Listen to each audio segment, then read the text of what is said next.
The web form wizard is used to create forms. These forms allow customers to join your mobile program via your website or Facebook page, or you can also use these forms to create surveys or collect additional information from your customers.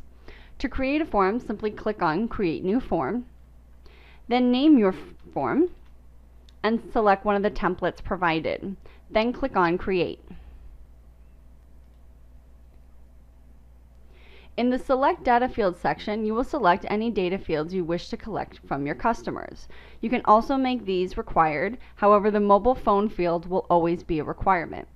Once you have selected the field, click on Save Changes, and the fields will appear to the form on your right.